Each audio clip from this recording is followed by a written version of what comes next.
We're using today, we tunnel in favor of a new route to the north that bypasses Missionary Ridge altogether. The reason for that move up on the embankment where the modern Norfolk Southern line is today is because during and just after World War II, this line saw upwards of 70 plus trains a day. And with it being a double track line, that wasn't much of an issue, except for the fact there was a single track tunnel on the line that we'll talk about here in a few minutes. So it was a major bottleneck for the Southern's operations in this area. Over 58 feet before the waters began to recede. And with that, we are now crossing over South Chickamauga Creek, our longest and highest bridge at roughly 65 feet high and about 360 feet in length. Now that other railroad you do see off to the right over there is the Tyner Branch. The Tyner Branch was initially constructed in 1942 by the Nashville, Chattanooga, and St. Louis Railway to connect the Western and Atlantic Railroad main line with the Volunteer Army Ammunition Plant here in Chattanooga, where they manufactured TNT. He was also a Tennessee state legislator, and he, using his powers as a legislator, lobbied feverishly on behalf of the on behalf of the Western and Atlantic Railroad, and he got that permission from the Tennessee General Assembly to cross the state line into downtown Chattanooga, where they built a small yard. Now today, though they are still owned by the state of Georgia, the Western and Atlantic is now operated by CSX Transportation under a lease from the state as their Atlanta to Chattanooga main line. But it's dispatched from their headquarters down in Jacksonville, Florida. About the rail cars on our train today that we're riding on. The car at the very front of the train today is car number 390.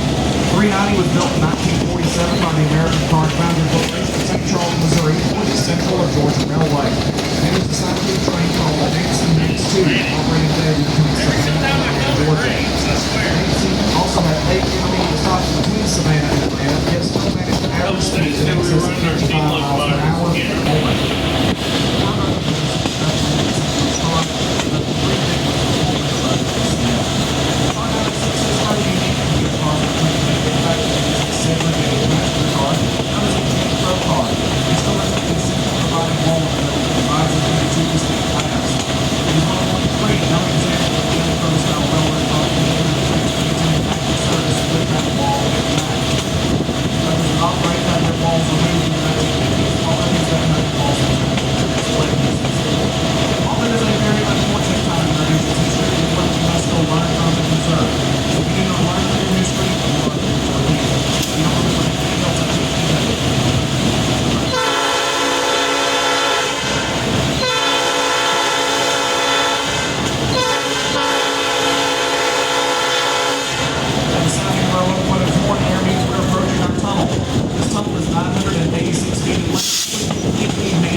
While we are inside this tunnel, there are places where there is less than 1 foot of clearance on either side of this train. So if you are riding out of the open air baggage room of car 390, please keep anything in the windows you value taking home with you. That includes but not limited to handguns, head cameras, children, in-laws, etc. Also, please, if you're inside the climate control area in the car, do not leave one way or the other too far to the left or right, as we can only afford 1 coat of paint outside of the car. Ladies and gentlemen, it is now tunnel time in Tennessee.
we exit from the tunnel, we are in an area of Chattanooga that was highly contested over during the American Civil War, particularly during the Battle of Chattanooga in late 1863. Now, in November of 1863, the city of Chattanooga was firmly under the control of the Union Army, and the Confederacy, citing its strategic value as a river and railroad hub, wanted it back. So they attempted to surround the city on Lookout Mountain as well as. During the assault on Missionary Ridge, a young lieutenant colonel by the name of Arthur MacArthur led his Wisconsin regiment up the side of the ridge with the shout of "On Wisconsin," which is today one of their state mottos. He also seized the regimental colors from a fallen comrade, which essentially just put a big old target on his back, because he who carries the flag is going to get shot at first. For his actions at Missionary Ridge, MacArthur would become a recipient of the Medal of Honor, our nation's highest military decoration. Now, some years later, during World War II, his son, General Douglas MacArthur, would also receive the Medal of Honor for his direction to pull us back to Range Junction. Following the demonstration of the turntable, we'll take a look inside our restoration facility here in East Chattanooga. You can see a few of our ongoing projects.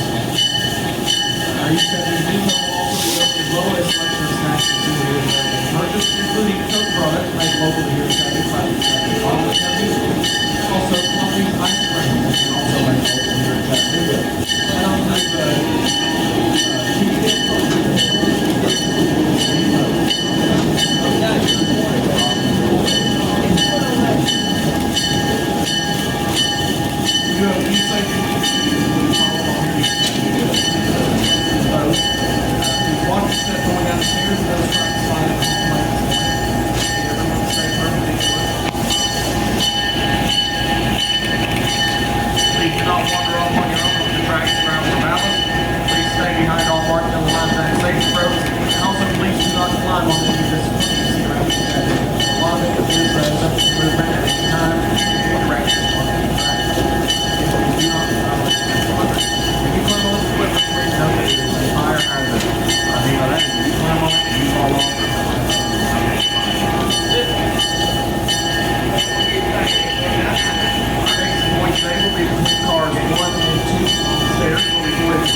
This turntable I'm standing on was built in 1916 by the American Bridge Company of Ambridge, Pennsylvania for the Central of Georgia Railway. It was placed at their heavy repair facilities known as the 7th Street Locomotive Shops down in Macon, Georgia.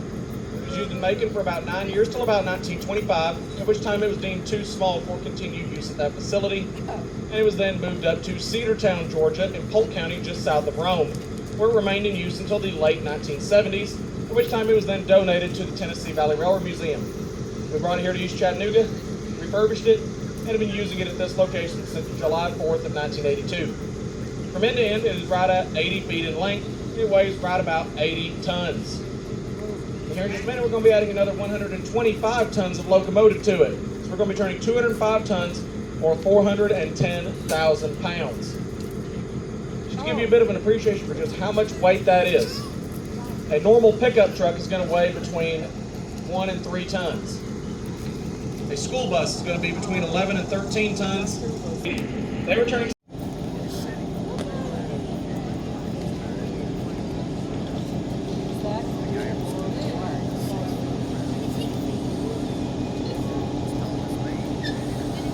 Locomotive number 80 that's pulling your train today was built in 1968 by General Motors in LaGrange, Illinois. It was delivered to the Tennessee, Alabama, and Georgia Railway, the tag route.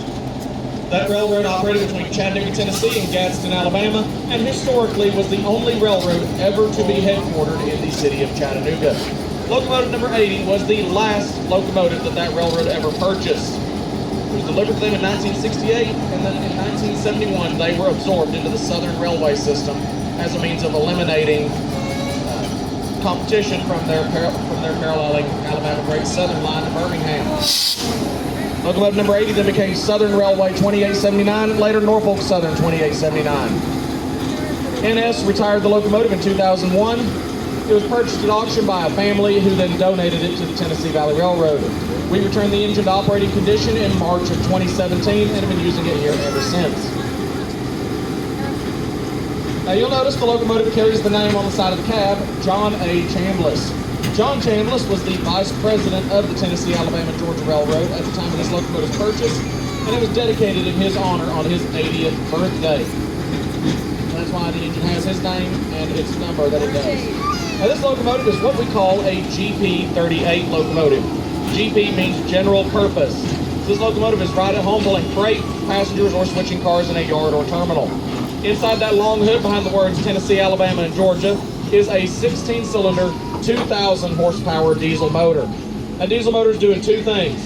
It's turning a big air compressor at the back of the locomotive that makes air for the brakes, because stopping is important. And then right behind the engineer's cab is a big electric generator that creates electricity at 600 volts direct current. And that electricity then goes to a motor on each axle of this locomotive, and that is what ultimately moves the locomotive up and down the railroad. So that's known as a diesel electric locomotive. And make sure you wave at our engineer Bo up there in the cab, and thank you for that nice ride he gave us over here today. But this diesel electric technology actually dates back to the late 1920s and is still the same basic technology in use today in modern locomotives. Though today's modern locomotives are often operating on alternating current and can easily exceed 4,000 horsepower.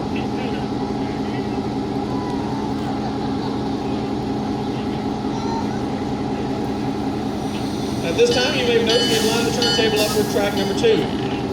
The train is sitting on track number 1. So we're going to run the locomotive around and put it on the other end of the train.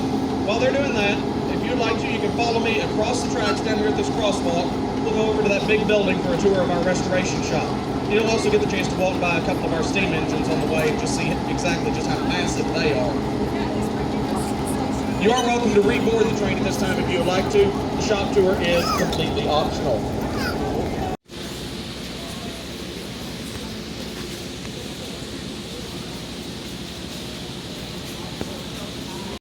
Later owned by the Southern Pacific Railroad out west. During its use by the SP, it was featured in the film Some Like It Hot, starring Marilyn Monroe. The first movie we were directly, as a company, involved in the production of was a 1971 released film entitled Fool's Parade, starring Jimmy Stewart and Ann Baxter. Other movies we've been in include Hard Times with Charles Bronson. We were in Summer of My German Soldier, The Last Days of Frank and Jesse James, starring Johnny Cash, Chris Christopherson, and Willie Nelson. Cobb with Tommy Lee Jones. Sky with Jake Gyllenhaal, Chris Cooper, and Laura Dern. The Adventures of O.C. Nash with Skylar Day and Keith Carradine. We were in Leatherheads with George Clooney. Warm Springs with Tim Blake Nelson. Water for Elephants with Robert Pattinson, Reese Witherspoon, and Christoph Waltz. The Lost Valentine with Betty White and Jennifer Love Hewitt. 42 with Chadwick Boseman and Harrison Ford.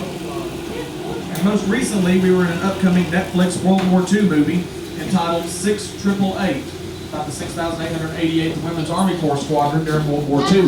That movie is set to premiere on Netflix later this year, and it stars Kerry Washington, Susan Sarandon, and Sam Waterston.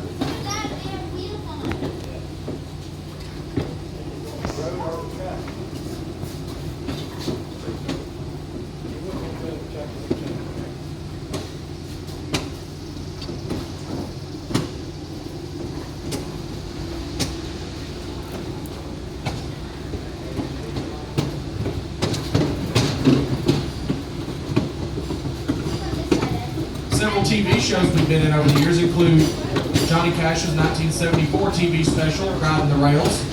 We were in Racing Railway Journeys on PBS. We were in an episode of The Waltons. We were featured in the series Tracks Ahead, hosted by Spencer Christian. We were in a bonus feature on the Adventure Tales DVD. We were in a Travel Channel special on private railroad car ownership, and 2 different History Channel specials back when they still showed history on the History Channel before the aliens, the swamp people, and the pawn shops all took over. We were featured in The Men Who Built America and Only in America with Larry the Cable Guy. Get her done. And then several music videos we've been in over the years. This is just a commercial list of some of the more notable ones. Some of these include Trying to Stop Your Leaving by Dirk Speckley, You Can Go Home by the Desert Rose Band, You Can't Blame the Train by the Hollanders, Big Iron Horses by Restless Heart, Summer in Dixie by Confederate Railroad, Midnight Train by the Charlie Daniels Band, Creepin' by Eric Church, Hurt by Johnny Cash, and among many others, we also have one of my personal favorites, Long Black Train by Josh Turner. Now in the meantime, we're approaching our tunnel again, so if you're in the open air baggage room, please keep anything in the windows you want to take home with you while we are inside the tunnel. If you're afraid of the dark, just close your eyes, and we'll talk to you again a little more when we get closer to Grand Junction. We're fixing on the tunnel.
Gentlemen, as we approach Grand Junction, we do have, well, I just been informed we are taking a different turn. We're taking a right turn and bypassing Grand Junction, so good news for y'all.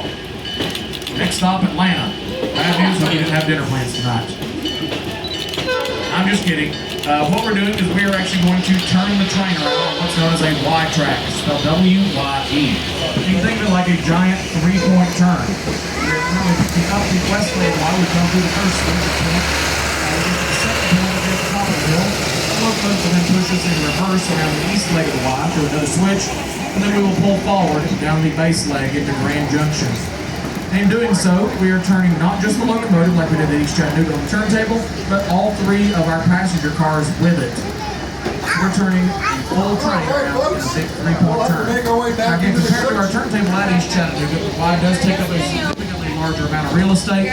So as that old saying goes, give me 3 acres and I'll turn this rig around. The year here at the Tennessee Valley Railroad Museum, we've got trips to Chickamauga and Summerville, Georgia. We have trips to the Hiwassee River Gorge out of Delano, Tennessee.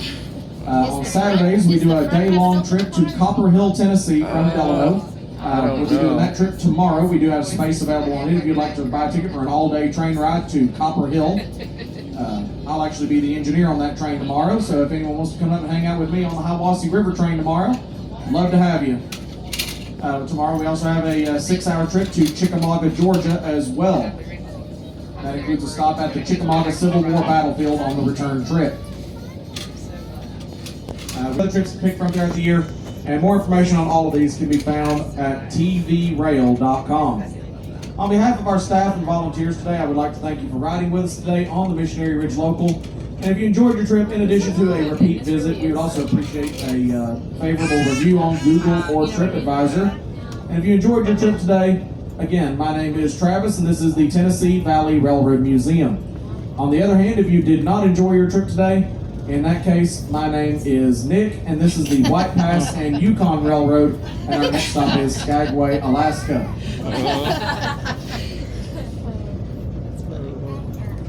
In all seriousness, our next stop is Grand Junction. Our exit point will be between cars 2 and 3 on the ramp, so you don't have to worry about using the stairs. Don't forget to visit that exhibit building across the parking lot from Grand Junction. Again, admission is included with your train ticket. Hope you go over there and hope you learn a little bit more about some railroading history in this area and what it took for the railroads to help revolutionize the economy of the United States. But thank you once again for riding with us today. Our next stop is Grand Junction. We will let you know when it is safe to exit the train. You're going so fast. Or 60E.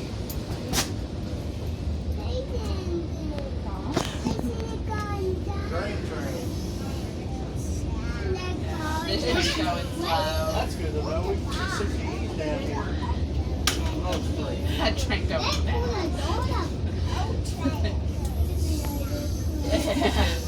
I love that you know the difference, man. It's super cool.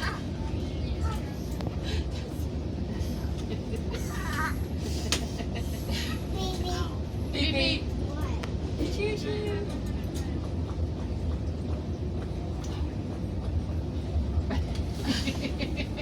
He looks at you like, don't correct me. This reminds me of the trip to Oneida.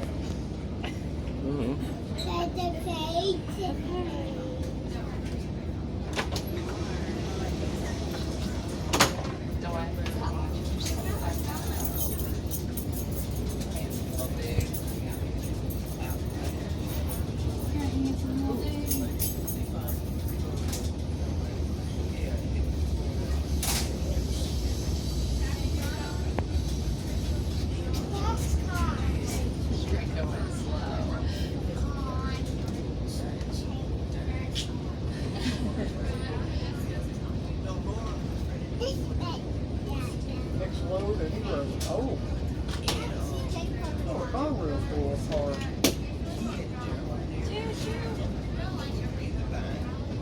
That's far as the CSX Explorer she is.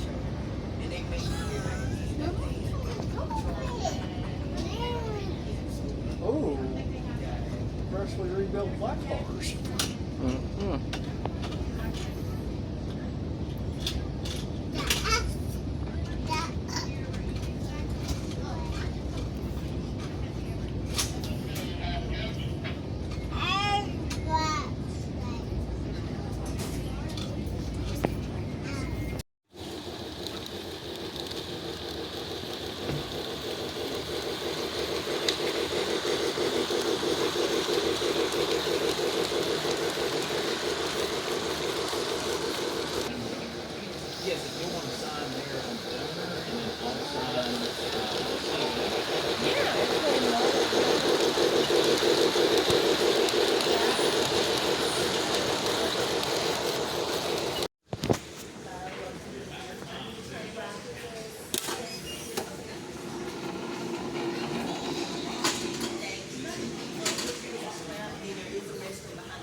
This depot features what's called a semaphore type of signal.